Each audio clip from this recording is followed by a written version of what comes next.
partner, natandaan ko lang yung sinabi niya nung pagkatapos nung sa SONA niya, di ba na-interview siya? Hinahanap kung nasaan yung flood control project. Natawa ako doon, partner. Ang sagot niya, nandyan. Nandyan ang flood control project na overwhelm lang. Tapos nitong huli, ito nag-ikot-ikot na sa mga kabundukan ng Bulacan ba yan, partner? Sabi niya, wala. Wala na talaga. Ang tawag ng partner, ang tawag dyan, hinosting siya ng flood control project niya. O, kamera, bumuo. Naku, bumuo na naman, partner. Meron na naman. Kamera, bumuo ng TRICOM para imbestigahan ang flood control project. Weh, paano mo yan? Bumuo ang kamera ng TRICOM committee na binubuo ng public accounts, good governance and public accountability at public works and highways upang magsagawa ng investigasyon sa pagpapatupad ng mga flood control project.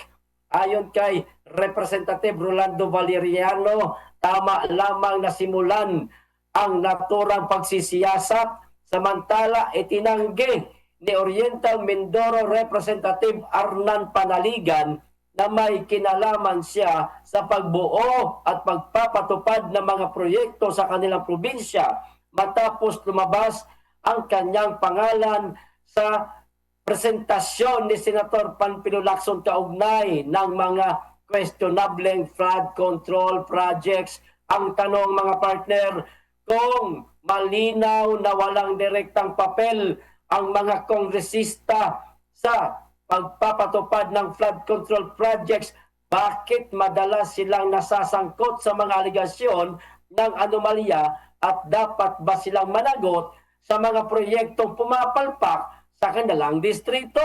Partner Bisdak. Kalukuhan na talaga itong ginagawa ng mga kongresista dyan sa kanilang institusyon. Bulok na nga yung institusyon nila, gusto pa nilang bulukin. Ano bang may mga isip pa ba itong mga kongresista? Sa totoo lang, ako po'y nahihiwagaan sa mga representatives ngayon under Marcos admin, under Romualdez leadership dyan sa Kongreso. Isipin mo, mantakin mo, kayo na nga yung pinaratangan, kayo pa yung mag-imbestiga. Pinaglalaruan ninyo yung mga utak ng mga Pilipino para naman sinasabi nila, mga tanga tayo. Mga tanga kayong mga Pilipino. Hindi kami dyan, wala kaming kinalaman sa mga flood control projects. Diyos ko, Ginoo. Anong walang kinalaman? Unang-una, saan ang gagaling yung proyekto na yan? Saan ang gagaling yung pondo na yan? Sino ang nag-aproba? Kayo mga kongresista, ina-award sa inyo bawat distrito. Bilyonis ang pondo na inyong kinukuha, trilyonis pa nga yung iba dyan eh. Tapos sasabihin ninyo, wala kayong kinalaman dyan sa mga palpak na mga proyekto. Huwag nyo kaming paglaruan. Huwag nyo paglaruan ang mga isip ng maraming Pilipino.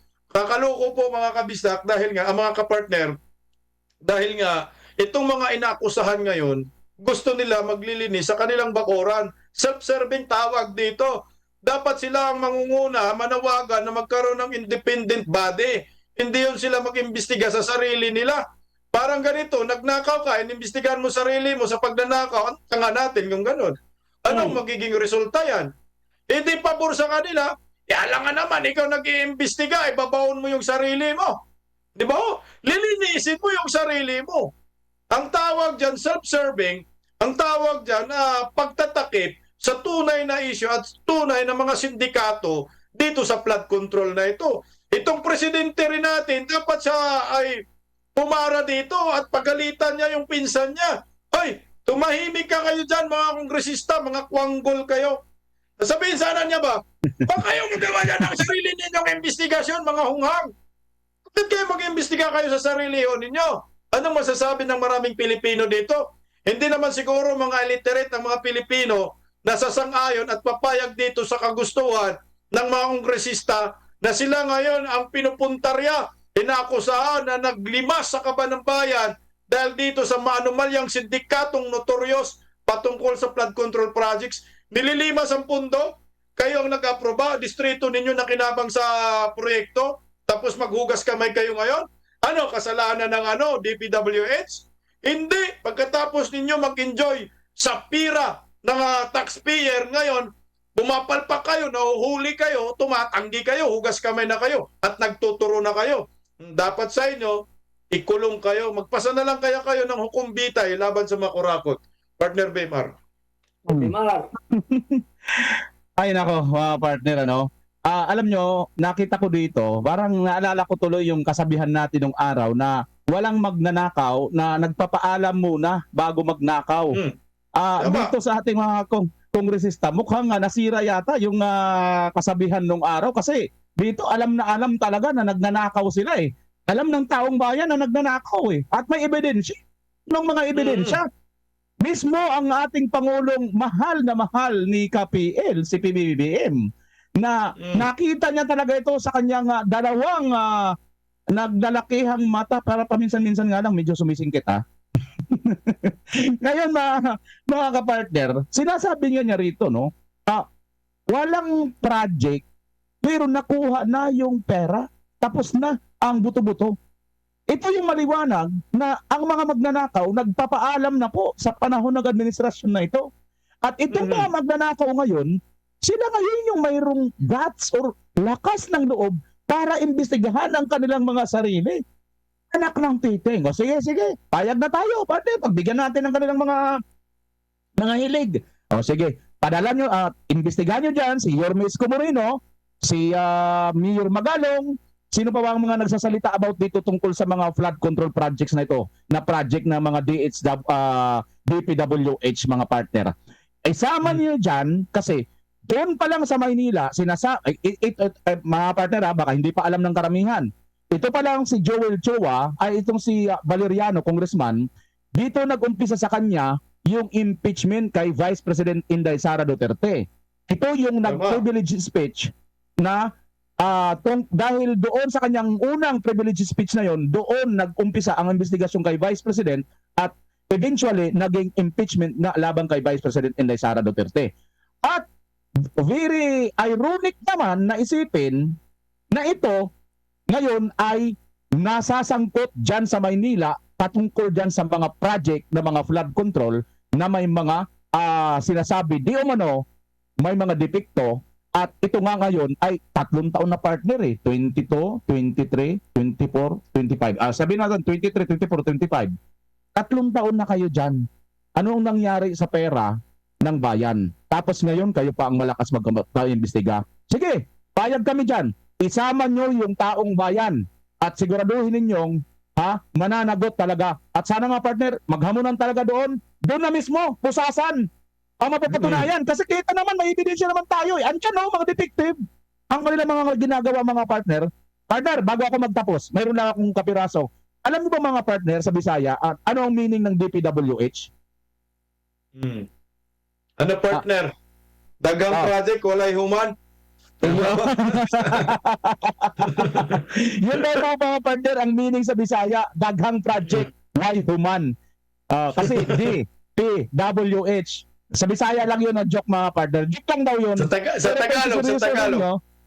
Tagalog. Daghang maraming project pero walang natatapos. Wala naman, hindi na angkop sa DPWH yun.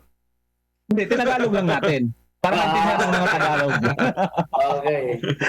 Pero ako, partner, sakayon ako doon sa sinasabi niyong dalawa. Lalo na itong sinabi ni Bisdak. At dito, siyempre, sa katanungan, partner, na kung dapat bang managot itong mga kongresistang na nasasangkot dito sa maanumalyang flood control project.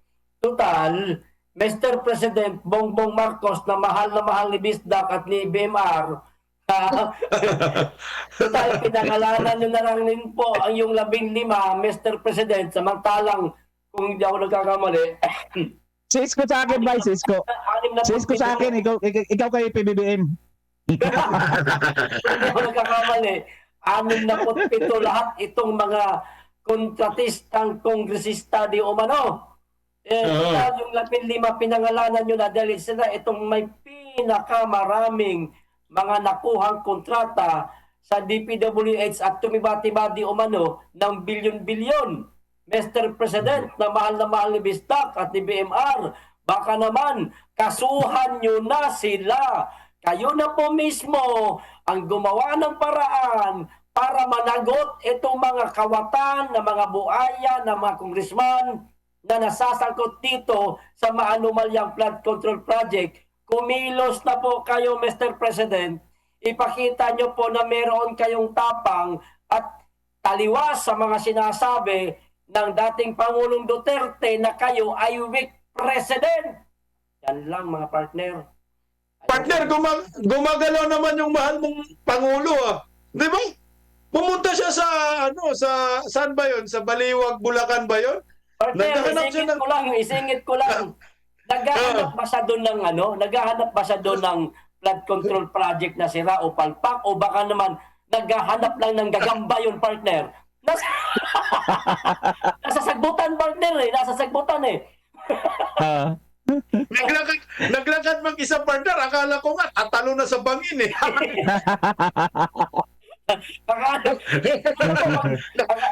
Pangitag damang, partner ba? Pangitag damang. Yan tinatawag na nilay-nilay. Ito yung nilay-nilay na sinasabi niya. Nagnilay-nilay siya ba? Nasaan yung mga flood control projects? Pambihira, ni isang hollow blocks, walang nakita. Partner, sa totoo lang, may nag-send sa akin picture ngayon, partner. Sa mismong distrito, di umano ito, ni Martin Romualdez, mamaya ibubulgar ko yan, partner, sa channel ko. Nag-send sa akin, partner, na di umano ang gumawa nitong flood control na ito, Sunwest. At sino ba yung nasasangkot sa Sunwest na yan, partner? Palpak talaga, partner. Palpak. Sana yan ang unahin ni Bongbong Marcos imbestigahan pagka pag nakitaan ng mali pa, ipakulong yan. Dapat managot ng mga... Alam mo, partner, wala na tayong aasahan dyan yung sasabihin mo may managot. Hindi seryoso si Bongbong dyan. Ano lang yan, sabi ni Vice President Inday Sara, kunyari lang yan para sa susunod na may baha, sasabihin ni Bongbong na may ginawa naman kami. Hanggang dun lang yan. Pero yung sasabihin, may pakulong, may maparusahan, wala, maniwala ka sa akin eh. Kasi kung meron pa talaga siyang balak na may mapanagot, siya na ho mismo yung magtatag ng independent body na hindi konektado sa Kongreso at Senado. Kasi ang Senado, may pinupukol din yung Senado patungkol sa flood control, di ba? Pinupukol din sila eh. Dahil dito kay Chis, di ba? Maggawa siya ng independent body, kukunin na lang niya yung mga sincirong mga personalidad na gustong maliwanagan kung ano ba talaga nangyayari sa 1.2 trillion pesos na pinunduhan ng kanyang pamahalaan ng administrasyon niya. Kasi ito yung pinagmamalaki nila. Kung seryoso lang na may makulong at may maparusahan, gumawa siya. Madali lang naman magpasayan. Executive order lang naman yan. Kagaya yung ginawa ni former President Duterte. Anong ginawa ni Tatay Digong? Nasabi niya, sinabi ko na sa inyo, corruption must be stopped. Diba sinabi ni Tatay Digong to 2016, gumawa siya ng executive order, yung Presidential Anti-Corruption Commission, na parang pareho din ang kapangyarihan sa ombudsman, pwede magkaso sila, pwede magsuspinde. Yun ang sana ginagawa ni Bongbong. Balik yung Presidential Anti-Corruption Commission, ito yung tinatawag na independent body, na ito yung mag-aabol sa mga kongresista, walang pipiliin. Pinsan ba niya? Sawa ba niya? Kamag-anak ba niya? Bayaw ba niya? Kaibigan ba niya? Yun lang ang gagawin. Hulihin. Pati siya dapat. Hulihin din siya. Ganun lang ba? Kung seryoso lang ba talaga? No, kung galit talaga sa korupsyon. Kasi pag nakikita mo, hindi rin naman talaga siya galit eh. Tumatawa pa nga eh. Ngiti-ngiti pa nga, partner. Pero partner, matandaan ko lang. Partner, natandaan ko lang yung sinabi niya nung pagkatapos nung sa SONA niya, di ba na-interview siya? Nahanap kung nasaan yung flood control project. Natawa ako doon, partner. Ang sagot niya, nandyan. Nandyan ang flood control project na overwhelm lang. Tapos nitong huli, ito nag-ikot-ikot na sa mga kabundukan ng Bulacan ba yan, partner? Sabi niya, wala. Wala na talaga. Ang tawag dyan, partner, ang tawag dyan, binosting siya ng flood control project niya. Pagod talaga mo sa... Dapat sumama na wala sa ayos na magsalita, partner. Palitan mo na, partner. Palitan mo na. Palitan mo na. Kung meron ako ipapalit, ipalit ko dyan si Badong, partner. Magaling pa si Badong sa kanya, partner. At least si Badong merong degree. O may master. Oo. No. Siya partner, meron ba? Tangin na yung nga. Sorry, pasensya na. Pamura tayo. Hindi ko nga alam kung kung nakatungtong ba ng kolehiyo yung Kolehiyo. mama niya. Oo.